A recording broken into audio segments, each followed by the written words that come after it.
El Bandera Roja, David Benavidez. David, first of all, how are you and your family? These are obviously tough times for the entire world, but how are you guys all doing in this pandemic?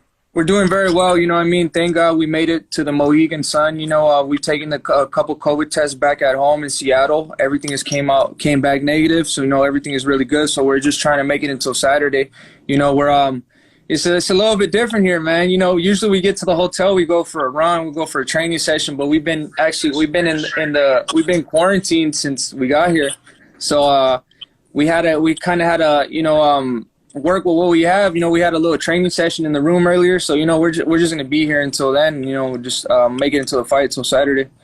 Now, David, we were supposed to have you on yesterday, but you got stuck in my hometown of Chicago because of bad weather. The travel wasn't easy because of some of the weather issues that were plaguing the Midwest. Yeah, there was a tornado warning, and as soon as we were about to take off, the pilot said, we're just gonna wait the storm out in the plane, and there was freaking winds like 80 miles per hour, tornado warning. So thankfully, it didn't really get too bad. It all blew over. So we ended up leaving like 4 hours than where we were supposed to leave. We didn't get here until like 12. So oh, wow. That's why we weren't able to do that yesterday. But thank God we're here right now. David, how are you feeling physically? I think that as I look at your face, you seem a lot, you seem lean, you seem in very good physical shape. I know you've been working relentlessly preparing for this fight, but how has training camp been like? This is a very different sort of training camp for you compared to others in the past because of COVID-19. Training camp has been amazing, and actually it hasn't really been different from anything. It was just the beginning that we kind of had to be very careful who we brought for sparring partners, all that. I was actually working with Diego Pacheco, was another 168 fighter at 168, a couple guys at 175. And then I was also working with my brother, Jose Benavidez Jr. So we had about 4 or 5 guys working and sparring. We're doing 15 round sparring. So everything has been great. We got our runs in. My dad had barely built his gym, so we had a private facility to work at. We were getting some good runs in. We're training 3 times a day. So everything was pretty smooth, Nothing was really different. I think the only thing that kind of was different from this camp was that we weren't able to go to LA Fitness to use the sauna. But besides that, everything was exactly the same. We worked, at least 3 months. So we had an amazing training camp. I'm just ready to rock and roll this Saturday. David, you were originally supposed to have this fight in your hometown of Phoenix because on April 18th on SHOWTIME, but obviously COVID-19 derailed those plans. Was it, where were you at in your training camp when you heard about the postponement, and in terms of focusing on not burning yourself out too much and not having too long of a training camp? Because with the fight being scheduled in April, I assume you started sometime in early March preparing for your fight. Actually, no, we had started in February when I was going to fight in March. Like every time I train, I always make sure to give myself at least 10 weeks of training camp. So I had been training for that fight. I was actually, before my dad told me, it was after a sparring session. I just got done sparring with Porky Medina, and then I had another fighter from Argentina. We had an amazing camp. Like I've said, we're already ready for that fight too. I think it was like 3 weeks before. And then my dad told me that, everything was postponed because of COVID. So unfortunately, I was very disappointed. And it was very unfortunate that it had to be stopped. But because, the COVID and, it's very understandable. So we took about 3 weeks off, And then we went back to training until we got an official date. So, we've had a great training camp. We've had about 3 months of training preparation. So, yeah, I'm very prepared. What do you know about your opponent, Roamer Alexis Angulo? I saw that he picked up a win, in his last matchup against Sims in a very, tough matchup. He eked it out by split decision. His only loss coming at the hands of the former super middleweight champion, Gilberto Zurdo Ramirez. But are there some things that you've seen, not giving away too much of your game plan, but how do you preview someone like Roamer Angulo? Well, for Roamer Angulo, I feel like the thing about me that I'm not taking him, I'm not underestimating him at all. Because he's a very great fighter, or he does stuff that a lot of people don't really they don't realize, that they're not used to seeing. He's actually a good counterpuncher. He has heavy hands, and I think that's why he caught Surdo Ramirez in that fight. You know what I mean? He hurt Ramirez a couple times. And then Anthony Sims, too, he upset the prospect, you know, because I feel like they didn't really watch too much film about him because there's not really too much fights about him on YouTube, and they weren't that prepared. But you know, he's a guy. He has a lot of power. You know, he's more of a brawler than anything. But I feel like he's never fought nobody like me. He's never fought nobody with the jab like me. He's never fought nobody with the speed that I have or that works to the body like how I do. So I feel like he's gonna have a long night. You know, but I have to be very careful. I have to be patient. But when I attack, I'm gonna come with everything. One item that I want to point out in terms of some of your weapons that you display over the course of a fight is your jab. You know, there are different types of jabs that we see in boxing. I feel like you exhibit a power jab, which seems to, I mean, it's not just a pestering mechanism, but you put a lot of force behind your jab. Is that sort of your thought process when it comes to throwing the jab? I feel like you try to make your jab almost a power punch in some aspects. Yeah, definitely. I feel like that's what it is. You know, I feel like the jab is the one that cut Anthony Dirrell's eye, and it was stopping his offense as soon as he came in. You know what I mean? So I feel like that's kind of my way in, and that's kind of that's how I get other shots off. That's how I get the body shot off. Because if you're throwing hard jabs, you know, good jabs like that, you know, these fighters are not expecting other shots to come from everywhere. They're more worried about the jab because that's the primary weapon, that's the primary punch that's in them. So I feel like that's my way in, but I feel like I practice it so much, and now I've kind of developed more power into that jab more than anything. You're a two-time world champion, having won the title last September once again. You lost the title because of, you know, you were dealing with some issues. You know, you tested positive for a substance. That's behind you. You're only 23 years of age, though. I've been watching you for almost 5 years now. I remember when you made your debut on Showtime, November 14th at the Hard Rock Casino in 2015. What has this journey like been for you? And is it sort of, you're kind of letting the audience know that you're only 23, because I feel like people treat you like you're 27, 28 years of age.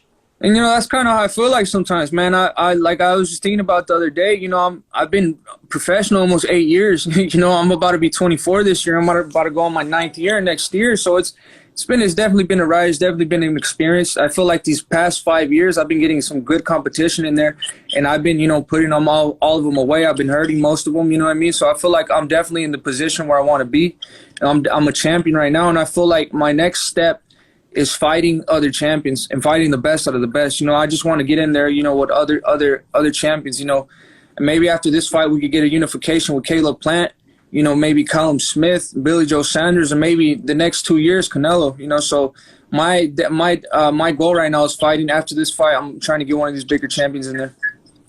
David, let's talk about Caleb Plant, because I have been around both of you, and it's no secret that you guys don't necessarily see eye to eye. I would even say that you don't like each other.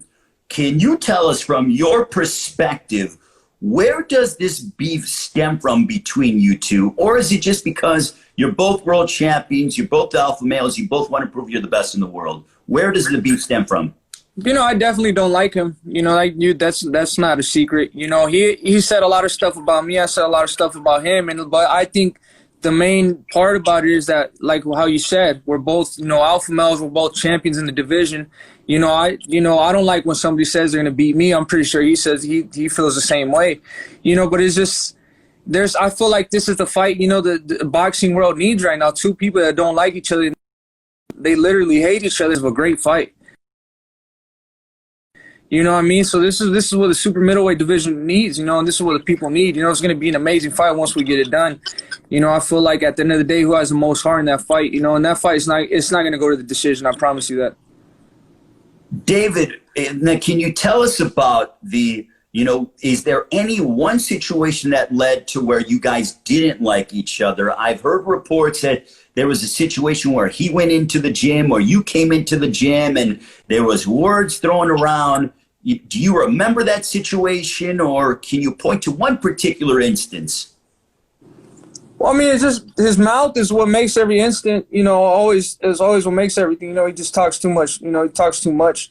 You know, he doesn't know how to keep his mouth shut. You know, he always has opinion about everything. But, you know, that's kind of what it is. You know, everything that happened to the gym, I mean, everybody knows what happened in the gym. You know, I kind of don't have to go back and forth with that. You know, the thing you guys have to know is when I get him in the ring, you know, my main mindset in that fight is knockout. You know, I'm not going to feel satisfied if I get him in the fight and I don't knock him out. So once I get him, when I get ready for that training camp, whenever that fight happens, you know, it's gonna be the hardest I've ever trained, because that's gonna be the one time I'm actually gonna want to hurt a man as much as I want to hurt him. You know what I mean? Because that's just how I feel. And I've never seen you ever this animated about one guy ever in your career besides Caleb Plant. Well, you know, he just, like I said, you know, it's just bad blood between us. I don't like him. He doesn't like me. And he has something I want. You know, I want the IBF title. And I promise you that I'm going to be, when that fight happens, I'm going to leave with the IBF title. I'm going to leave with my hand raised, too. I know you've also said, you know, I read a wonderful article about you by Bob Vieland on the Premier Boxing Champions website.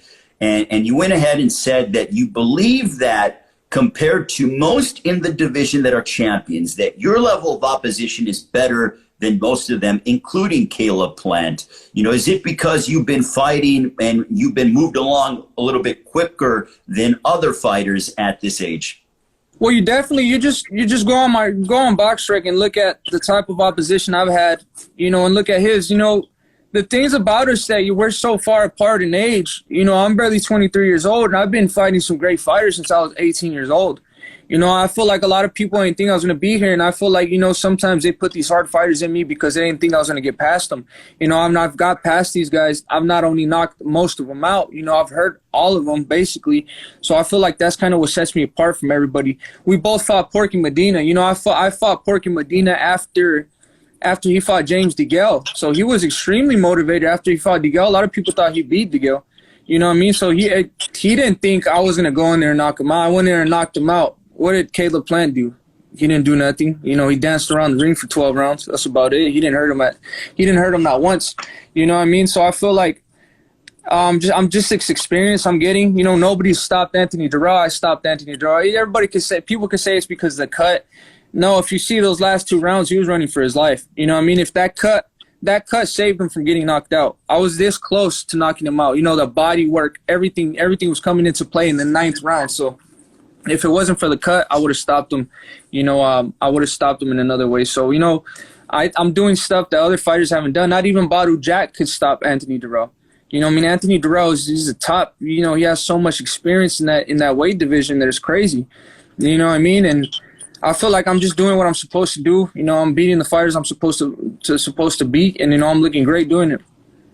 Moving forward with, you know, if that fight with Plant comes up, is that a pay-per-view fight? I think it's a pay-per-view fight. Do you believe it's a pay-per-view fight? You know, I'll let that down to the promoters and, you know, PBC. If they want to make it a pay-per-view fight, great. You know, if they don't, then great too. You know, I'm just excited to get in there, the fight. You know, I feel like I'm just ready for this fight. If it's pay-per-view, if it's Showtime, if it's Fox, whatever it is, I'm just ready to make it happen.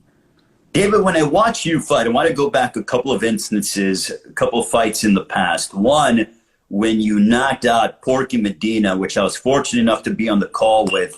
You know, do you go back and watch that knockout of Porky Medina? Because, you know, it almost seemed like an 8 or 9 punch, super punch combination on like Xbox or PlayStation, something along the lines of. Yeah, it was definitely a great knockout. That's probably one of the greatest moments I've had in my career. And it's crazy, when I did that, I was like 19 or 20 years old, you know, and I was up against, you know, a rugged competitor, you know, a tough competitor like Porky Medina.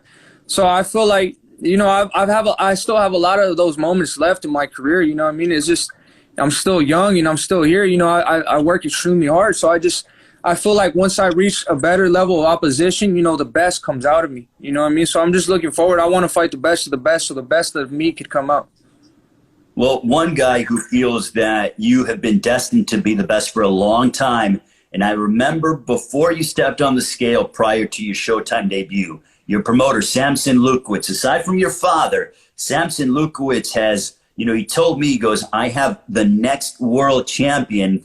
And I believe that he gave you your nickname of El Bandera Roja because he said instead of fighters throwing in the white towel or the towel, they're going to have to wave the red flag because that's what this guy does to people. You know, I know Samson just got done with surgery. He's okay now, but how influential has your promoter, Samson Lukowicz, been in your career? You know, Samson Lukowicz is like a grandfather to me. You know what I mean? Everybody on my team is like family to me. He's a very, you know, I'm very fortunate to meet him. The way I met him was I went to go spar Julian Jackson, and I did so good in that sparring session in the Virgin Islands that his manager called Samson Lukowicz and told him, you know what, I got the next great thing right here. You got to sign this guy. And then since there, he signed me. And, you know, he's always had confidence in me since day one. And he's always said I was going to be the best, even when I didn't really believe, you know, I was going to be the best myself. He told me I could be the best, you know, with the support from him and my father. You know what I mean? I feel like they gave me all the motivation I needed to rise to the occasion and be the best I could be. So, you know, I'm very grateful for Samson Lukowicz. You know, he opened the doors for me, and, you know, I'll always be grateful for that guy. Also, you keep your circle small, David, that I see. I remember when you commentated with me a few years ago on FS1 that it was just you and your dad's always been by your side. Not only is he a fantastic trainer, but, you know, he's always by your side, no matter if you have like a public appearance or if you're, you know, doing any business whatsoever. But you and your dad seem to be just so tight-knit with each other.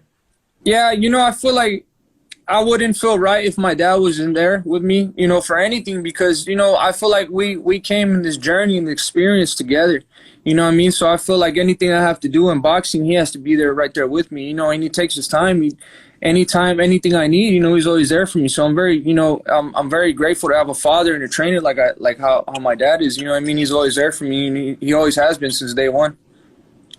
And also, David, looking at the rest of the super middleweight division, you know, I know that you have Roamer, you know, Angulo coming up on Saturday live on Showtime, 9 Eastern, 6 Pacific time, Mohegan Sun in Uncasville, Connecticut. Have you thought about what it's going to be like fighting without fans? Last year, you fought in front of nearly 50,000 fans at the co-main event of Errol Spence, Mikey Garcia, when you beat Jay Leon Love in the second round. Then you followed it up, Staples Center, co-main event, Errol Spence, Sean Porter. But now, main event, but no fans. Have you thought about what that might be like on Saturday?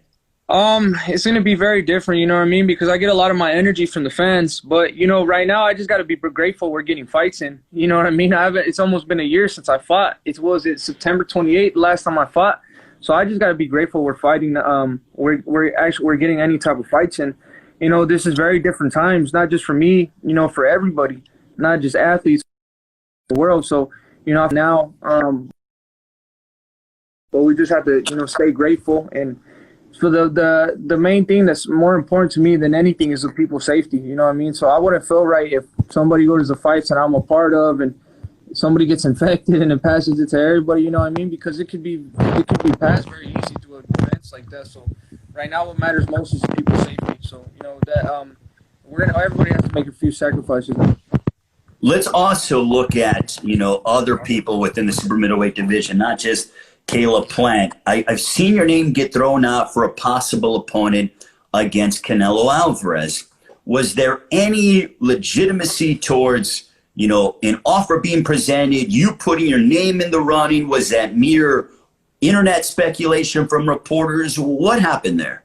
No, I never got an offer from him, you know, which was a little weird because literally everybody got an offer. You know, Caleb Plant, Callum Smith, Billy Joe Sanders, you know, all the champions got an offer except for me, you know what I mean? But I had made it very clear that I would take less than anybody to fight him just for the opportunity. But, you know, unfortunately, we didn't get the opportunity. But, you know what, I just got to worry about what's going on, you know, in my career. You know, if he wants to give me a shot maybe later down the line, then that's what it is. I'm just going to be ready for whatever comes my way.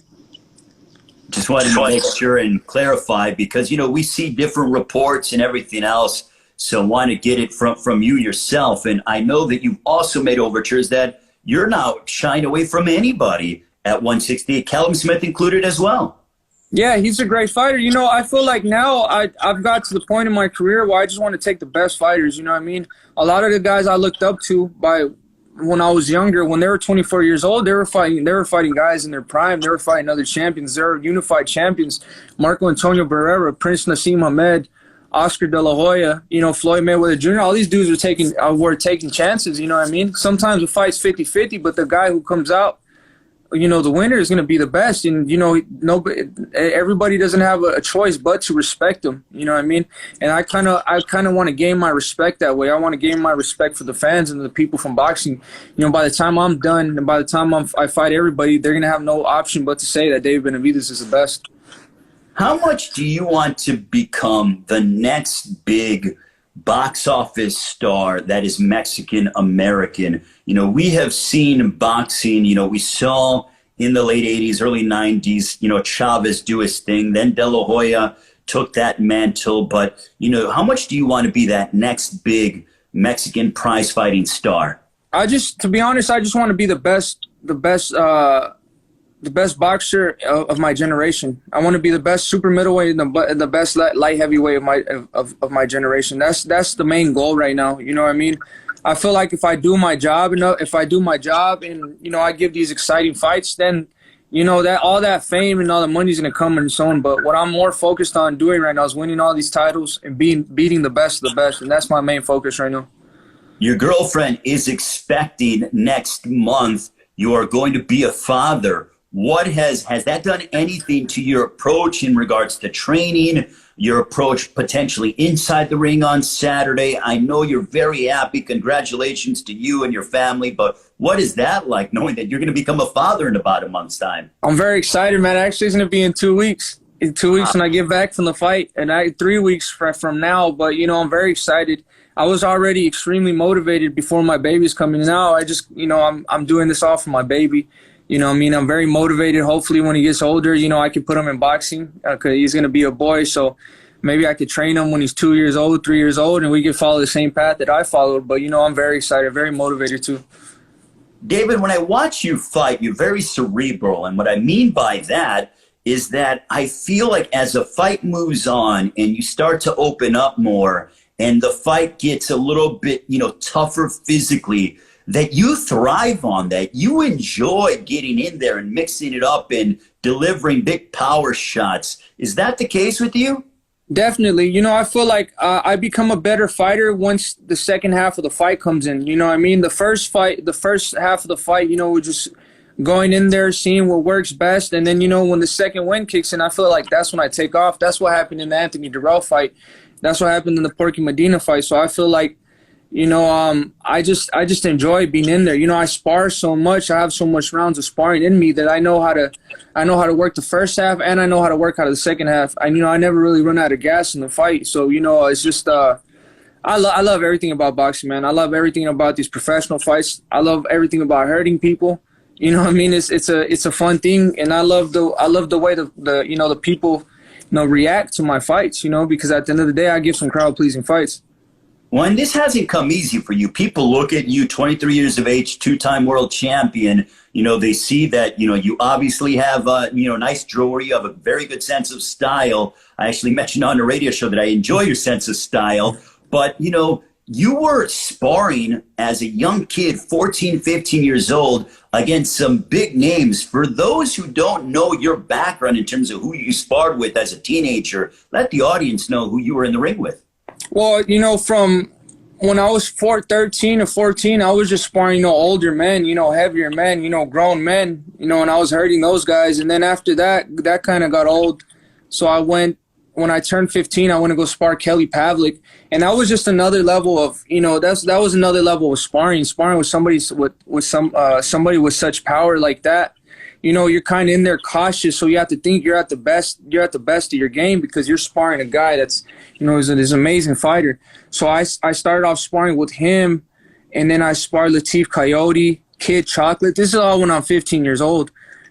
Gabriel Rosado. Then I went to go spar. For years, I sparred Golovkin. I sparred Golovkin for like 4 years. Every time I'd go to Big Bear, I'd spar him.